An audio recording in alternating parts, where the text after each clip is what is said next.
രാവിലെ മുതൽ വൈകുന്നേരം വരെ ജോലിയെടുക്കുമ്പോ എത്ര ആൾക്കാർ അല്ലാഹനെ മറന്നു? സമ്പത്തിന് വേണ്ടി, സന്താനങ്ങളുടെ സെറ്റപ്പിന് വേണ്ടി ഓടി നടന്നിട്ട് അള്ളാഹുവിനെ എത്ര പേര് മറന്നു? ഉമ്മമാരെ, സഹോദരങ്ങളെ, ദുനിയാവിലുള്ള സമ്പത്തുമായി കെട്ടുപണഞ്ഞിട്ട് എത്ര ആളുകൾ ദീന് മറന്നുപോയി,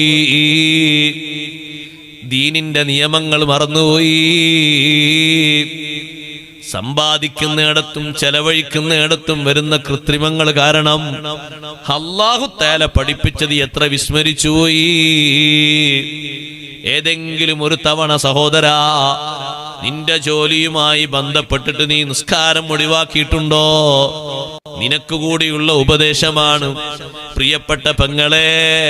വീടിന്റെ ശുചീകരണവും വസ്ത്രത്തിന്റെ ശുചീകരണവും മക്കളുടെ പരിപാലനവും അതുപോലെ തന്നെ വീട്ടിലെ പാചകവും അതുമായി ബന്ധപ്പെട്ടിട്ടുള്ള കാര്യങ്ങൾ മുഴുകിയിട്ട് ഒരു നിസ്കാരം ഒഴിവായിട്ടുണ്ടോ?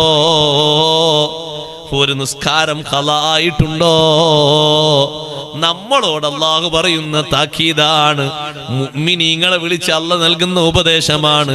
ലാ തുൽഹിക്കും അംവാലുക്കും വലാ ഔലാദുക്കും അൻ ദിക്രില്ലാഹ്.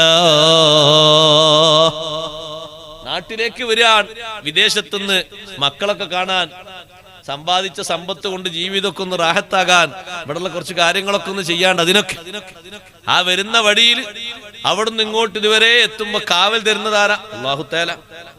ഈ വണ്ടി ഒരു കുഴപ്പമാകാതെ ഇവിടെ എത്തിച്ചേരുന്നത് അല്ലാഹു തആല. അല്ലാതെ ഓടിക്കുന്ന ഡ്രൈവറൊന്നല്ല. അങ്ങനെയാണെങ്കിൽ ഡ്രൈവർമാരെ ഓടിച്ചിട്ടൊരു അപകടം ഉണ്ടാകാൻ പാടില്ലല്ലോ, ഒരു പ്രശ്നം ഉണ്ടാകാൻ പാടില്ലല്ലോ, ഒരു വണ്ടി ഒരു ദിവസം അപകടപ്പെടാൻ പാടില്ലല്ലോ നിയന്ത്രിക്കുന്ന അവരാണെങ്കിൽ. ദിനേന നമ്മൾ കേൾക്കുന്നില്ലേ? ഇതൊക്കെ ചെയ്തു തരുന്ന റബ്ബിന് ശുക്റായിട്ടുള്ള ആ ഇടയിലുള്ള യാത്രയിലെ നിസ്കാരം നീ വിട്ടുപോയി. ഇടയിൽ നീ ഭക്ഷണം കഴിക്കാൻ, വെള്ളം കുടിക്കാൻ, ചായ കുടിക്കാൻ, ചോക്ലേറ്റ് വാങ്ങാൻ, വീട്ടിലേക്ക് ഫ്രൂട്ട്സ് വാങ്ങാൻ ഒക്കെ ഇറങ്ങുന്നുണ്ട്. അപ്പോഴൊന്നും നിനക്ക് നിസ്കരിക്കണമെന്നൊരു 4 റക്അത്ത് നിസ്കരിക്കണം, ഒരു 3 റക്അത്ത് മഗ്‌രിബ് നിസ്കരിക്കണം. നിന്റെ സിരകളിലൂടെ അത് ഓതുന്നില്ലെങ്കിൽ നിന്റെ മനസ്സിനെ യഥാർത്ഥത്തിൽ നിന്ന് ശ്രദ്ധ മാറ്റിയിട്ടുണ്ട്.